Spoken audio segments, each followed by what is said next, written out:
ক্যারিয়ারে প্রথমবারের মতো বোলিংয়ে নিষিদ্ধ হলেন টাইগার অলরাউন্ডার সাকিব আল হাসান।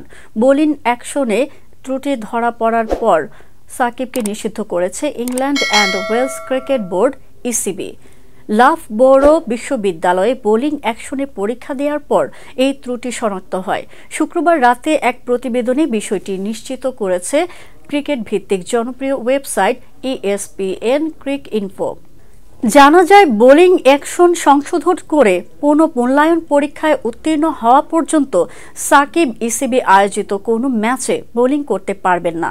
ইংল্যান্ডের লাফবোরো ইউনিভার্সিটির মেডিকেল বিভাগে বোলিং অ্যাকশনের পরীক্ষা দিয়েছিলেন সাকিব।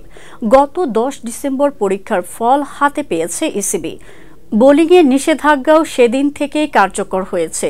এর আগে সেপ্টেম্বরে কাউন্টি চ্যাম্পিয়নশিপে সারের হয়ে ম্যাচ খেলার পর তার অ্যাকশন নিয়ে সন্দেহ প্রকাশ করেন আম্পায়াররা। 2006 সালে আন্তর্জাতিক ক্রিকেটে পা রাখা সাকিব এখন পর্যন্ত 3 সংস্করণে খেলেছেন 447টি ম্যাচ, নিয়েছেন 722টি উইকেট। 2006 সালে আন্তর্জাতিক ক্রিকেটে পা রাখা সাকিব এখন পর্যন্ত 3 সংস্করণে খেলেছেন 447টি ম্যাচ, নিয়েছেন 712 উইকেট। বিশ্বের বিভিন্ন প্রান্তে নিয়মিত ফ্র্যাঞ্চাইজি ভিত্তিক টি20ও খেলেছেন দীর্ঘদিন ধরে। তবে এবারের আগে কখনোই কোথাও তার বোলিং অ্যাকশন প্রশ্নবিদ্ধ হয়নি।